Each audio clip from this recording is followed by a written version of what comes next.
3 miles beneath the Pacific Ocean, in darkness so complete that light has never touched it, lies a graveyard of secrets. The pressure down there is so intense it would crush your body in milliseconds. The cold is so absolute it makes space seem warm.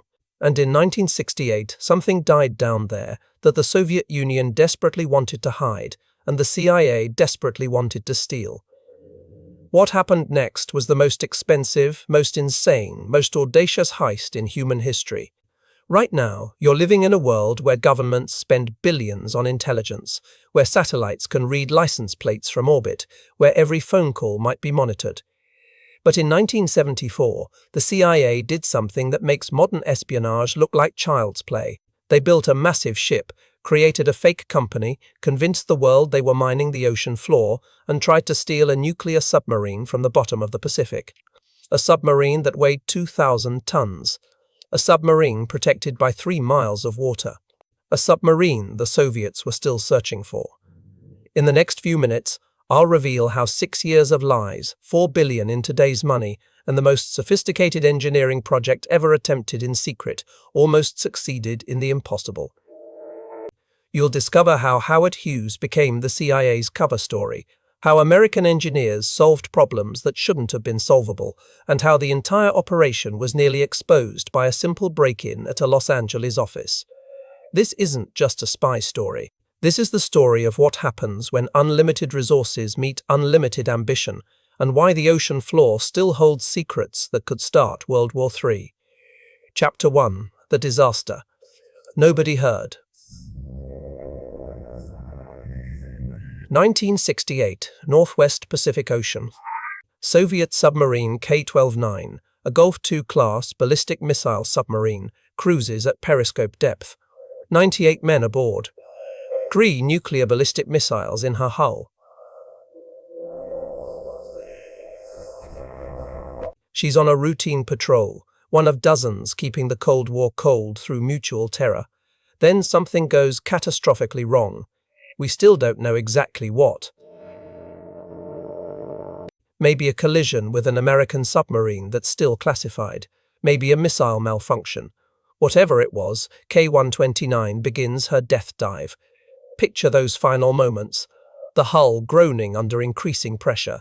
Lights failing. The submarine falling through black water, accelerating toward the ocean floor.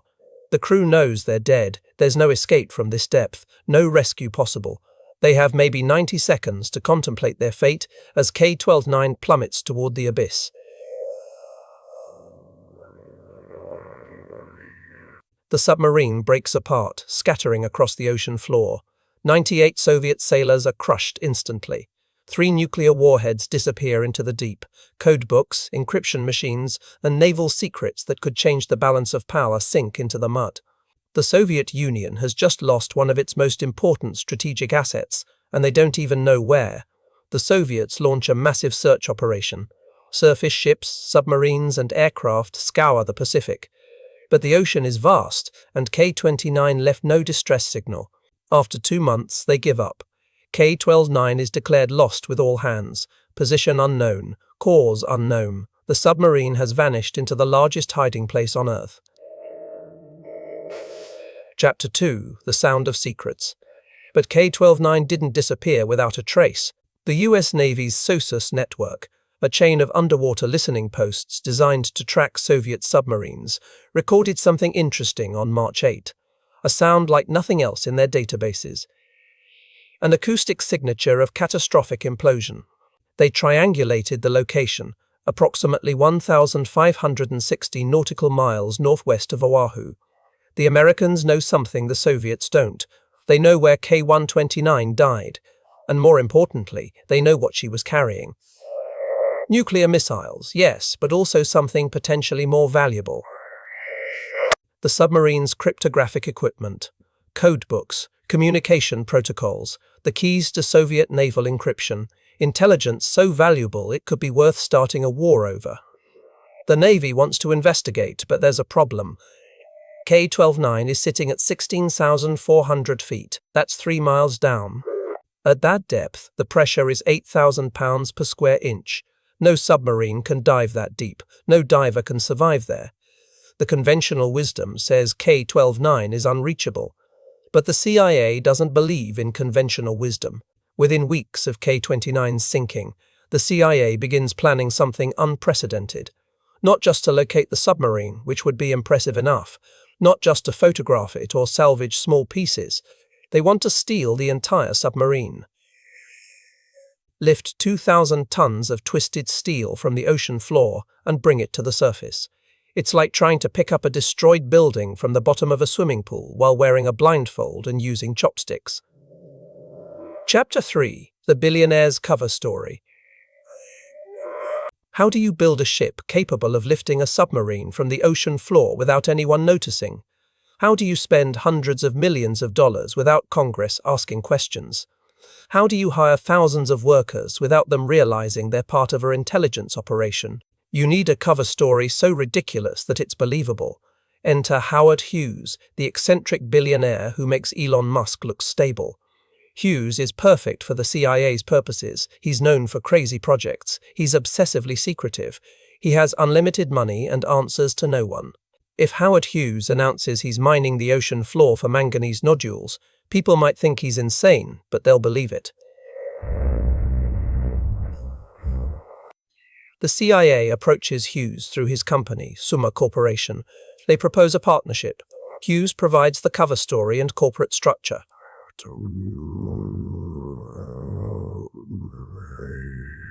The CIA provides the funding and technical expertise. Hughes agrees immediately, not for patriotism or money, but because he loves secrets. The idea of fooling the entire world appeals to his ego. They create an elaborate fiction. Hughes announces the formation of Ocean Minerals Company. He claims to have discovered vast deposits of manganese nodules on the Pacific floor worth billions. He's building a revolutionary ship, the Hughes Glomar Explorer, to harvest these minerals. The press eats it up. Howard Hughes, already famous for the spruce goose, is now conquering the ocean floor. Feel the audacity of this lie? They're not just deceiving the Soviets. They're deceiving Congress, the American public, the media, everyone. They're building a 618-foot ship in plain sight, and nobody suspects its true purpose. The biggest covert operation in CIA history is happening in full view of the world. Chapter 4. Engineering the Impossible. Building the Hughes Glomar Explorer requires solving engineering problems that have never been attempted. How do you maintain position over a precise spot in the ocean with no anchor points? How do you lower equipment 3 miles down with accuracy measured in feet? How do you lift 2,000 tons from that depth without breaking the cables? The ship they design is a marvel, 618 feet long, 11-15 feet wide, with a displacement of 50,000 tons. In its center is a moon pool, a huge opening that goes straight through the hull to the ocean. Through this opening, they'll lower the capture vehicle, the massive claw that will grab the submarine. But the real genius is the dynamic positioning system. Using bow thrusters and sophisticated computers, the Glomar Explorer can maintain position within a few feet despite currents, wind, and waves. This technology, revolutionary in 1974, is common on drilling ships today. But back then, it's science fiction made real. The capture vehicle itself, code-named Clementine, is an engineering nightmare. It's a giant mechanical claw, 129 feet long and 31 feet wide. It weighs 2,000 tons itself. It has to descend 3 miles on a string of pipes, grab a submarine that's broken into pieces, and lift it without dropping anything. One engineer compared it to picking up a raw egg with a mechanical hand while wearing boxing gloves in a hurricane. Scale models in water tanks. Computer simulations that push 1970s technology to its limits. Metallurgy experiments to create steel strong enough for the pipes. Every component has to work perfectly the first time because there won't be a second chance. One failure at 16,000 feet, and the entire operation is blown. Chapter 5. The Crew of Liars. The Glomar Explorer needs a crew, but not just any crew. They need experienced sailors who can keep secrets, engineers who won't ask questions, technicians who can maintain cover stories under pressure. The CIA recruits carefully, using Summa Corporation as cover. Most crew members believe they're really mining manganese nodules, but the core team, about 40 men, know the truth. These are CIA officers, Navy intelligence specialists, and cleared contractors. They're briefed on the real mission and sworn to secrecy under penalty of imprisonment. They're taught cover stories within cover stories. If questioned, they have rehearsed answers about ocean mining, mineral processing, deep-sea geology. The psychological pressure is immense. Imagine living a complete lie for months, unable to tell your family where you're really going, unable to explain why this mining ship has radiation detectors and weapons magazines, unable to discuss your work with crewmates who might be Soviet spies. Every conversation is a potential security breach. The CIA embeds security throughout the ship. Hidden cameras monitor sensitive areas.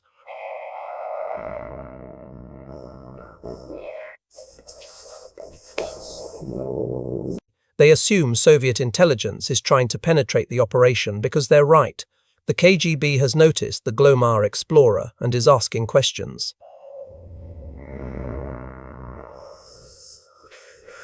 Chapter 6: The Soviet Shadow.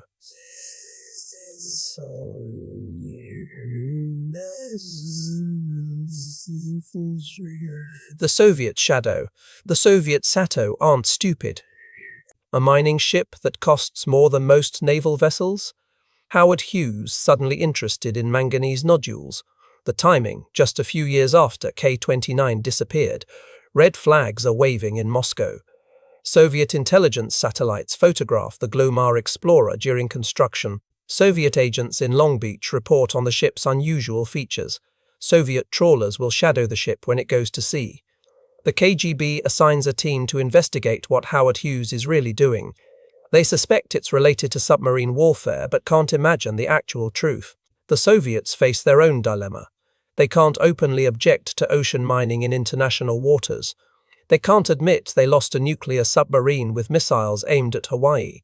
They can't reveal they suspect the Americans know where K-129 is, because that would confirm the loss. They're trapped by their own secrecy. So they watch and wait. Soviet fishing trawlers, equipped with electronic intelligence equipment, patrol the areas where the Glomar explorer operates. Soviet satellites track its movements. Soviet agents try to recruit Suma Corporation employees.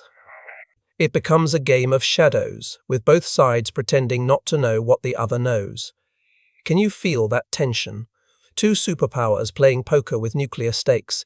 The Americans betting billions that they can steal a submarine. The Soviets betting they can catch them in the act. Both sides, one mistake away from a confrontation that could escalate to war. Chapter 7: The First Attempt, June 1974. After years of preparation, the Glomar explorer arrives at the recovery site. The coordinates are precise, based on years of secret reconnaissance. Navy submarines have photographed K-12's wreckage.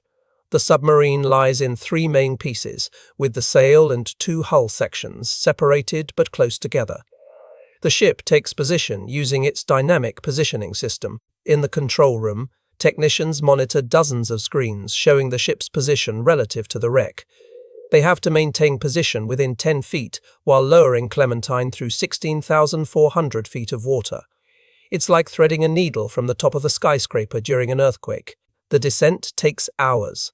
Pipe section by pipe section, Clementine descends into darkness. Cameras and sonar provide the only view.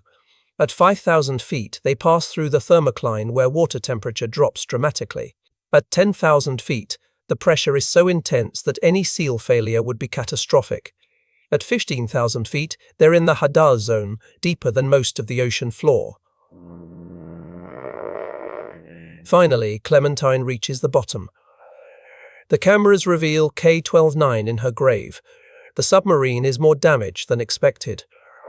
The hull is cracked, twisted, partially buried in sediment, but the section containing the missiles and code room appears intact. Clementine's arms extend, reaching for the Soviet prize. The capture is agonizingly slow. Each arm must be positioned precisely. The hydraulic pressure must be perfect. Too much, and they'll crush the submarine further. Too little, and it won't hold. It takes 12 hours to secure the grab. Then begins the lift. Inch by inch, K-129 rises from her grave for the first time in 6 years. Chapter 8. The Catastrophic Failure. Everything is working perfectly. Clementine has a solid grip on K-129's forward section. The submarine is rising steadily. The crew maintains perfect position despite increasing winds. 3 miles of pipe transmit every vibration, every stress, every movement to the surface. The tension in the control room is unbearable. At 9,000 feet, disaster strikes. Several of Clementine's arms fail catastrophically.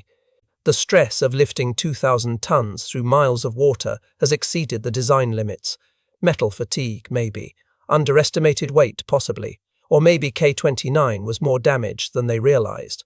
Whatever the cause, most of the submarine breaks free.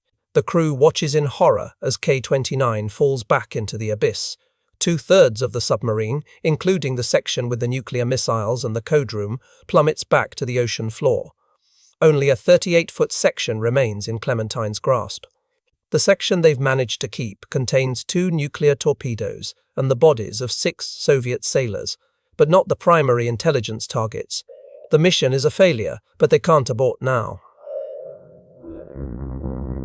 Dropping the remaining section would reveal the operation to any Soviet surveillance, so they continue the lift, bringing up what little they've salvaged. It takes another day to raise the fragment to the surface and maneuver it into the Glomar Explorer's moon pool. Imagine that heartbreak. 6 years of planning, hundreds of millions of dollars spent. The most complex salvage operation ever attempted. And they drop the prize when it's almost in their hands. The CIA has succeeded in proving the impossible is possible, but failed to achieve their objective. Chapter 9. The Dead Sailors. Inside the recovered section, they find the bodies of 6 Soviet sailors. These men have been in the deep ocean for 6 years, preserved by the cold and pressure. They wear Soviet naval uniforms. Some still have identification documents. These aren't just casualties of war. They're someone's sons, husbands, fathers. The CIA faces an ethical dilemma. These sailors deserve proper burial, but acknowledging their recovery would expose the operation. They can't return the bodies to the Soviet Union without admitting what they've done. They can't bury them on land without creating records. The dead have become intelligence liabilities. They decide on a sea burial with full military honors.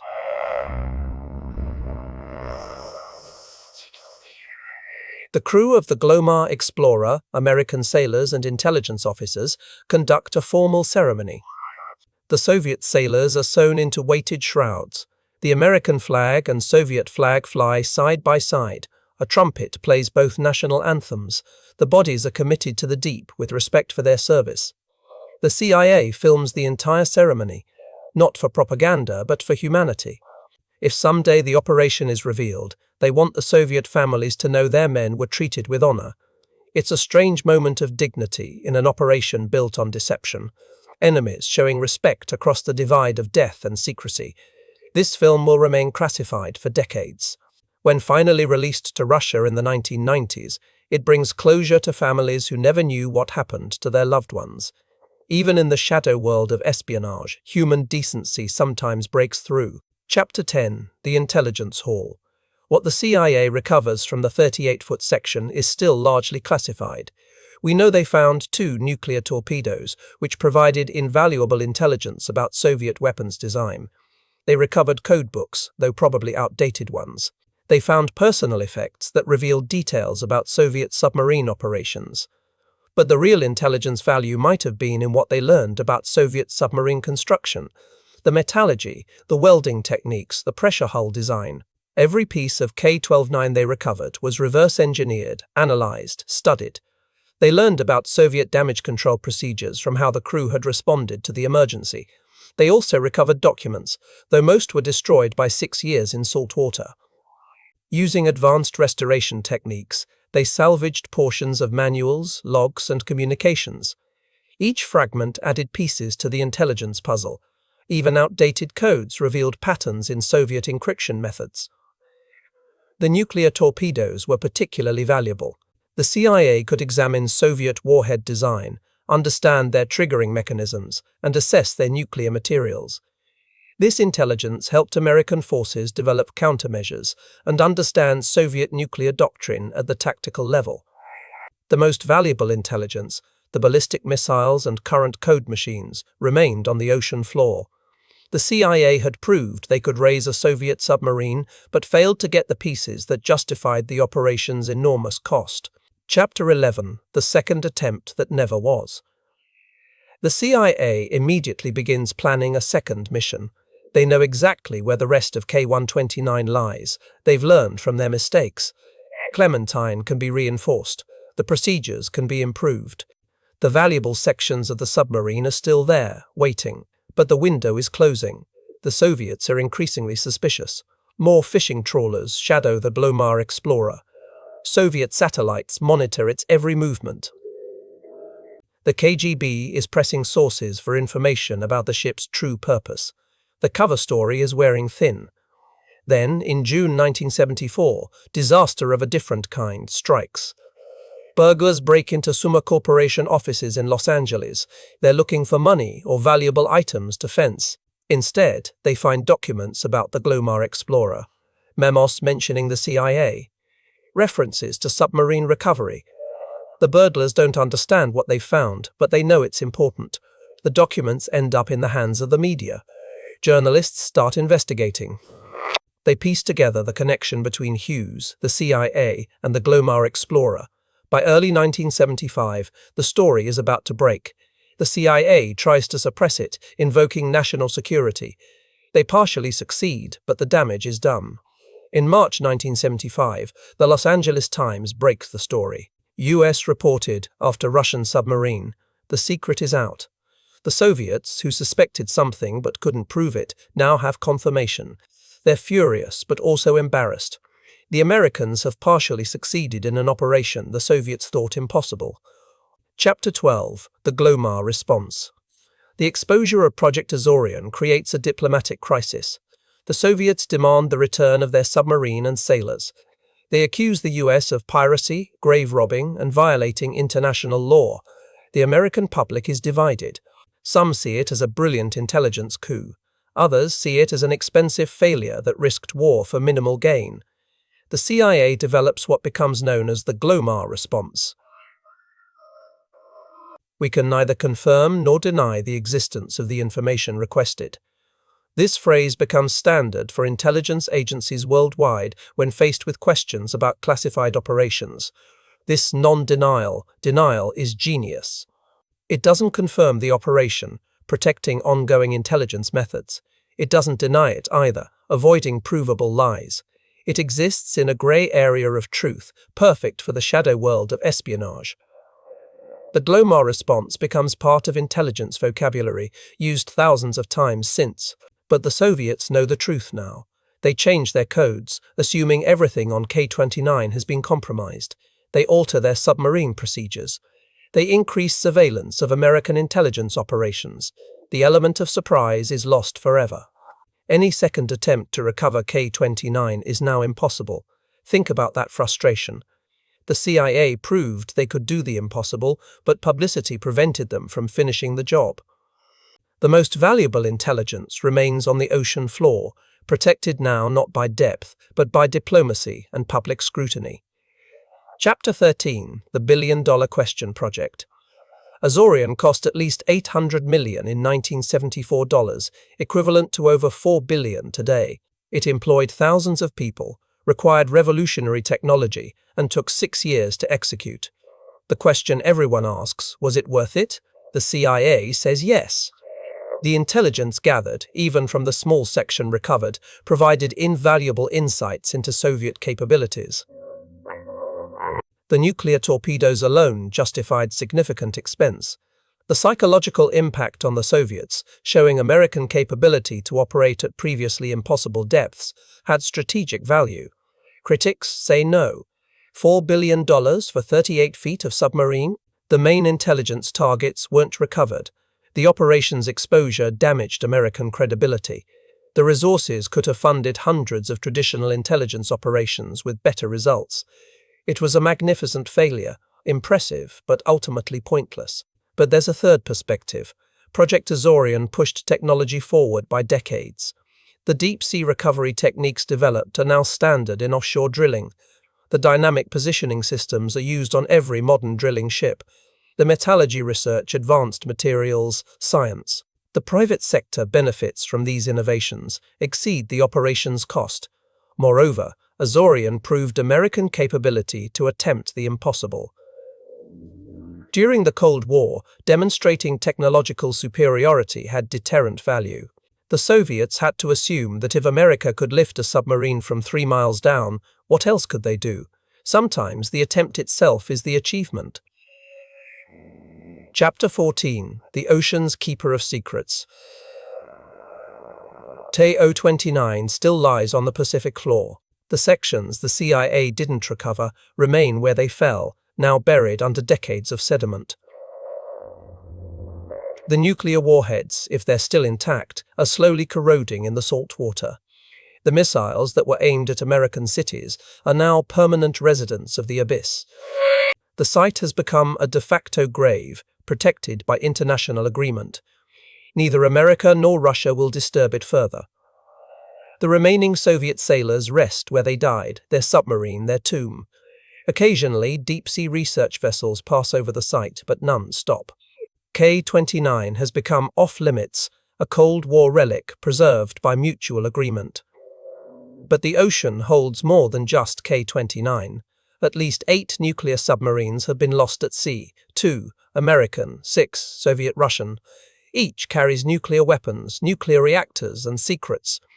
They're all down there, waiting. The ocean has become a museum of nuclear-age failures, each wreck a potential environmental disaster or intelligence treasure. Modern technology makes recovering these submarines easier but not easy. Deep-sea robots can now operate at any depth. Satellite positioning is precise to inches. Materials science has advanced enormously. What was barely possible in 1974 is routine now. But the political obstacles remain insurmountable. The truth is, we've collectively decided to leave these nuclear graves undisturbed. The risk of radioactive release, diplomatic incidents, or escalating tensions outweighs potential gains.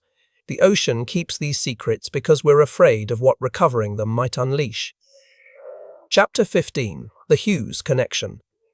Howard Hughes never spoke publicly about Project Azorian.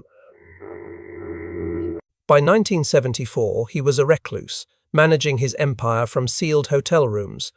His involvement in the CIA operation was handled entirely through intermediaries. He probably never saw the Glomar explorer or met any CIA officers involved. His contribution was his name and his reputation for eccentricity. But Hughes benefited from the operation. The CIA's payments helped fund his legitimate business ventures. The technology developed for the Glomar explorer advanced his oil drilling operations. The government connections strengthened his position in defense contracting. Even in isolation, Hughes profited from espionage. After Hughes died in 1976, his estate revealed the extent of his intelligence connections. He'd been involved in numerous CIA operations, providing cover for activities worldwide. The Glomar explorer was just the most visible. His companies had built spy satellites, surveillance aircraft, and communication systems. Howard Hughes was America's capitalist spymaster. The Glomar explorer itself continued operating after Azorian. It was converted for actual deep-sea mining, though it never turned a profit. Later, it became an oil drilling ship.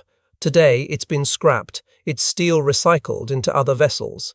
The ship that almost stole a Soviet submarine now exists only in fragments, like the submarine it tried to steal.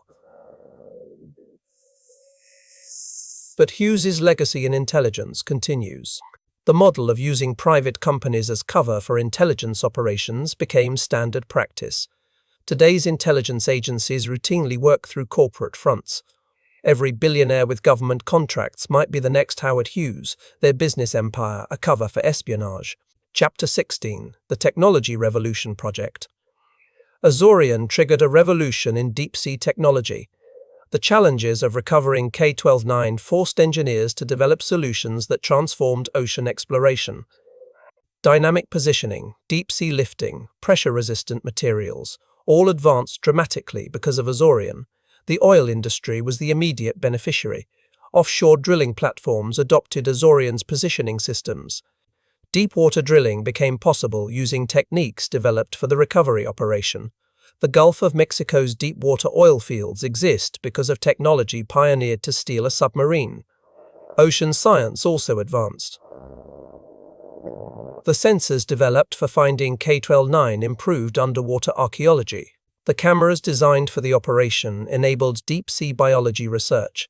The pressure vessels created for Azorian made deep ocean exploration safer. Every deep-sea discovery since owes something to Project Azorian. But the military applications were most significant.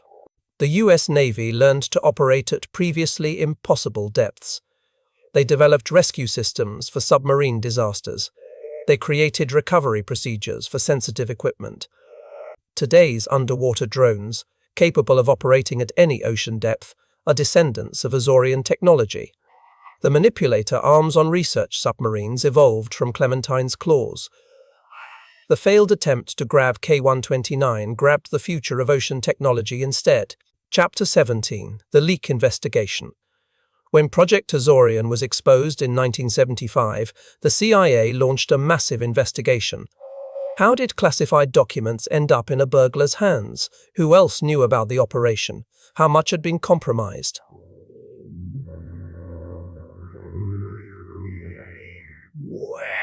The Summa Corporation had been sloppy. Classified documents were stored in regular safes. Security procedures were ignored for convenience. Employees with knowledge of the operation weren't properly monitored. The burglary was random, but it exposed systematic vulnerabilities. The investigation also revealed that multiple journalists had been investigating the Glomar explorer for years. They'd noticed inconsistencies in the cover story. They'd tracked government payments to Hughes companies. They'd interviewed crew members who'd said too much. The operation was unraveling even before the burglary. Most disturbing was evidence of possible Soviet penetration. Several Summa Corporation employees had unexplained wealth. Some had made trips to Eastern Europe. Others had contacts with known Soviet sympathizers. Whether any were actual spies remains classified, but the CIA had to assume the operation was compromised from within. This is the paradox of secret operations. The bigger they get, the harder they are to keep secret. Azorian involved thousands of people, any of whom could have been the leak. The very scale that made the operation possible also made it vulnerable. Chapter 18. The Media War. When the Los Angeles Times broke the Azorian story, it triggered a media frenzy. Every major newspaper wanted details. Television networks dispatched crews to film the Glomar explorer. Journalists competed to reveal new aspects of the operation. The CIA's secret was becoming a circus. The agency fought back using every tool available. They invoked national security to suppress details. They fed misleading information to confuse the narrative. They pressured editors to kill stories. They even considered prosecuting journalists, though they never followed through. But the media had momentum. The story was too big, too sensational to suppress. A secret ship built by Howard Hughes to steal a Soviet submarine. It was the perfect Cold War thriller, except it was real. Every denial from the CIA just added to the intrigue. The Soviets played the media game too. They released selective information to embarrass the Americans. They portrayed themselves as victims of American aggression. They used the exposure to justify their own intelligence operations. The propaganda war was as complex as the original operation. In the end, the media attention killed any possibility of returning to K-29. The site was now public knowledge. Soviet ships patrolled the area. Any attempt to recover the remaining sections would be observed and possibly confronted. The power of publicity had defeated the power of secrecy. Chapter 19. The Legal Labyrinth Project. Azorian raised unprecedented legal questions. Did America have the right to salvage a Soviet submarine in international waters? Were the nuclear weapons still Soviet property? What about the bodies of the sailors? International maritime law had no clear answers. The concept of sovereign immunity suggested that warships remained national property even when sunk. But K-29 was in international waters, beyond any nation's jurisdiction. Salvage law might apply, but that traditionally involved civilian vessels, not nuclear-armed submarines. The nuclear weapons added another dimension. Under international treaties, nuclear weapons couldn't be transferred between nations. But did salvaging them constitute a transfer? The weapons were Soviet property, but they were also potential threats to navigation and the environment. The human remains created ethical dilemmas.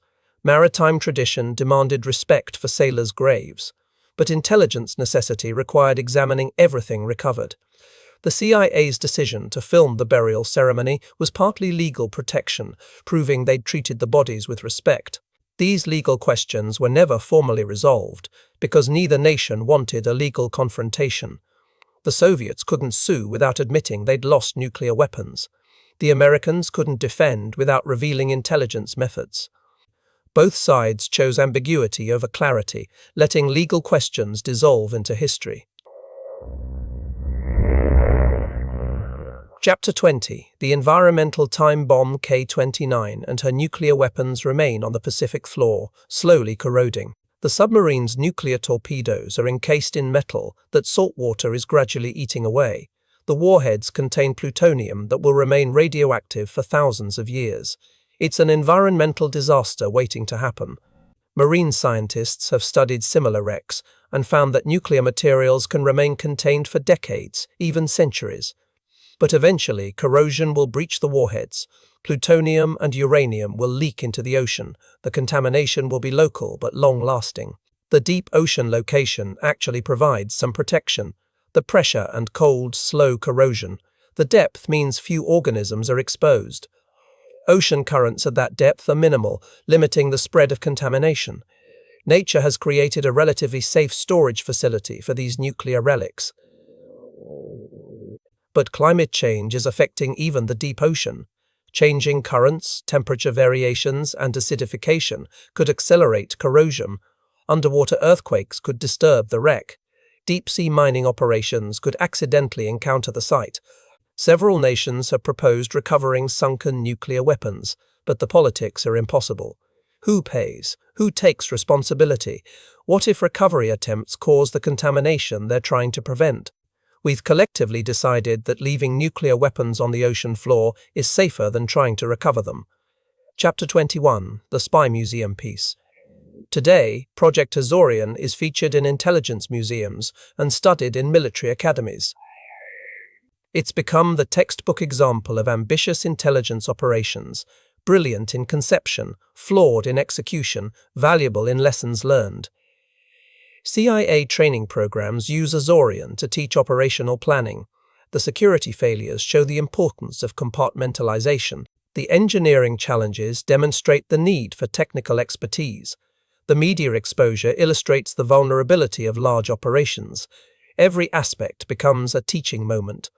Military strategists study Azorian for different reasons. It shows how technology can create strategic advantages. It demonstrates the value of attempting the impossible. It proves that even failures can achieve strategic goals through demonstration of capability.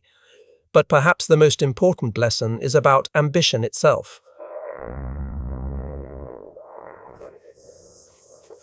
Azorian showed that intelligence agencies could dream big, very big. It established a precedent for massive technical operations. It proved that given enough resources and determination, almost anything is possible. The operation also became a cultural touchstone. Movies, novels, and documentaries have portrayed versions of Azorian. The image of the Glomar explorer lifting a submarine from the depths has become iconic. It represents the Cold War itself. Enormous effort expended for uncertain gains in a struggle that seems absurd in retrospect. Chapter 22. The Other Submarines. K-29 wasn't the only submarine that tempted intelligence agencies. The ocean floor is littered with sunken submarines, each a potential intelligence treasure. Some are known, their locations marked on classified charts. Others remain missing, their crew's fate unknown. The USS Scorpion, lost in 1968, lies at 11,000 feet in the Atlantic.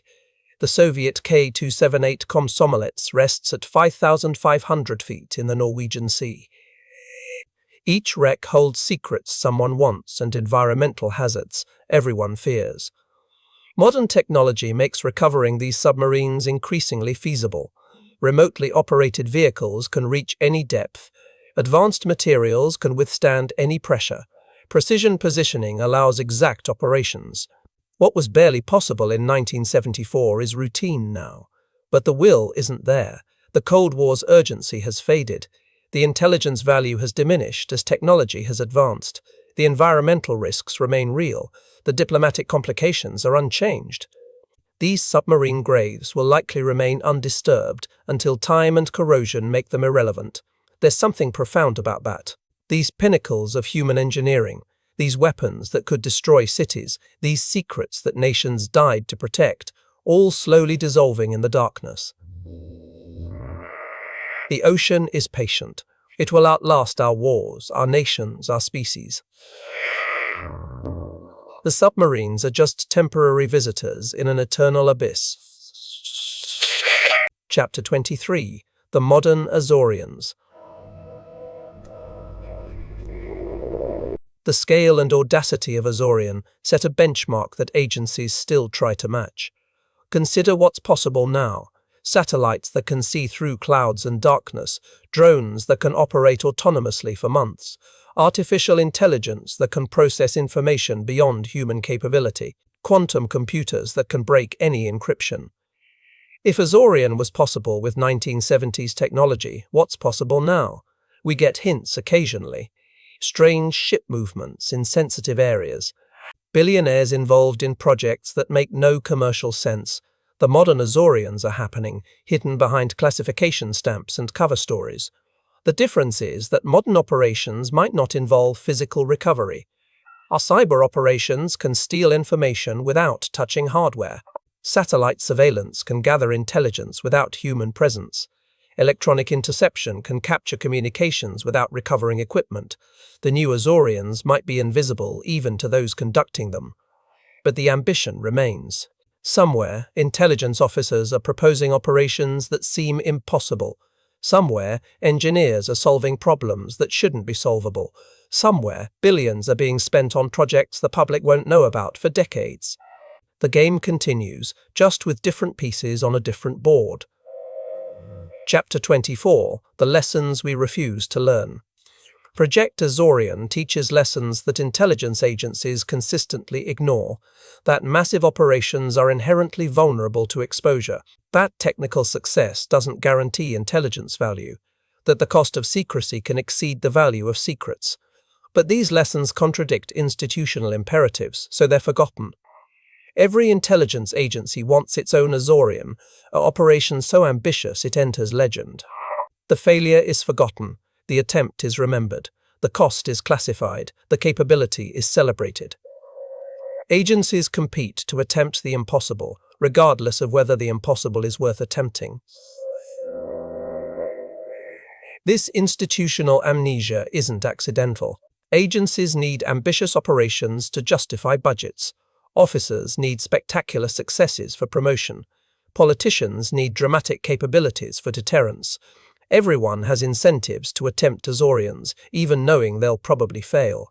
The real lesson of Azorian might be that some things should remain impossible, that the ability to do something doesn't mean it should be done, that the ocean keeps secrets for good reasons. But that's a lesson that challenges the fundamental premise of intelligence work, that all secrets are worth stealing. Perhaps K-12-9 remains on the ocean floor as a monument to ambition's limits, a reminder that even superpowers can't always get what they want, that nature ultimately wins, that some secrets are better left in the depths. Conclusion: the eternal deep.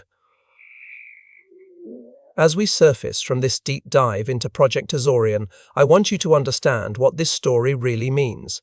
It's not just about submarines and spies, technology and treasure. It's about human ambition confronting natural limits. It's about what happens when unlimited resources meet immovable obstacles. Right now, K-12-9 sits in eternal darkness, slowly becoming part of the ocean floor.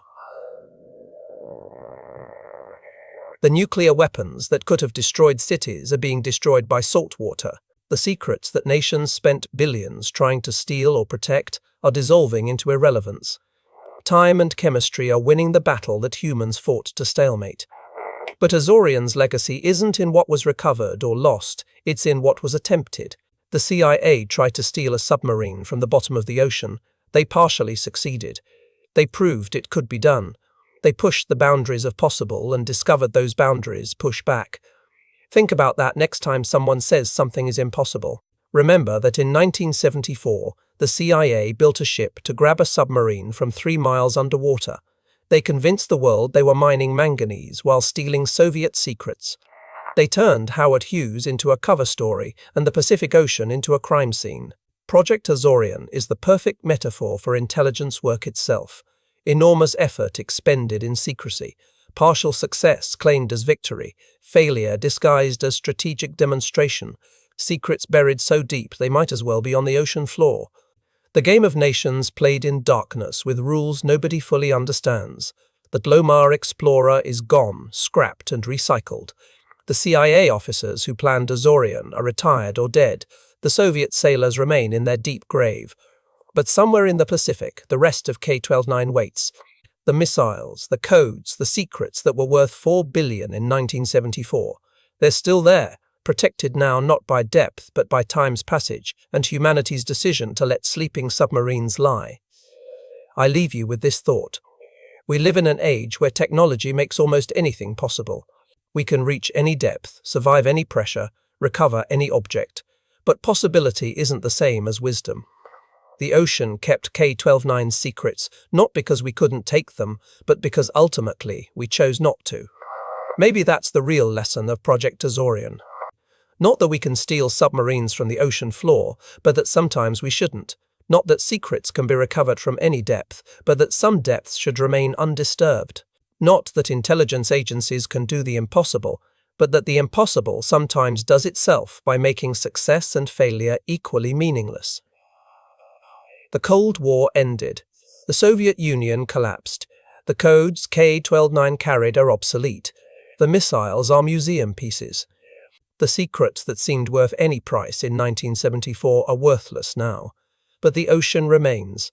Patient, eternal, keeping its secrets not because we can't take them, but because time has made them not worth taking. Subscribe if you want more stories of impossible operations and the ambitions that drive them. Comment below. What modern secret do you think is worth $4 billion to steal? What impossible operation is happening right now that we won't know about for decades? Because somewhere, right now, someone is planning the next Azorian, the next impossible theft, the next magnificent failure, the next demonstration that humans will always attempt what shouldn't be attempted, if only to prove we can. The sea does not reward those who are too anxious, too greedy, or too impatient. One should lie empty, open, choiceless as a beach waiting for a gift from the sea. Anne Morrow, Lindbergh. The CIA ignored that wisdom in 1974. They were anxious, greedy, and impatient. They tried to take from the sea by force what it wouldn't give freely. And the sea kept most of its gift, reminding us that some forces are greater than even superpowers' ambitions. K-12-9 remains in the Pacific's embrace, a Cold War relic becoming geological fact. In 1,000 years, it will be indistinguishable from the seafloor. In 1,000,000 years, it will be part of the Earth's crust. The ocean is patient. It can wait longer than nations exist to reclaim what falls into its depths. That's the final lesson of Project Azorian. Our conflicts are temporary, our secrets are temporary, but the ocean is forever, and it keeps its own counsel about what to preserve and what to dissolve. The greatest heist in history remains unfinished, and perhaps that's how it should be.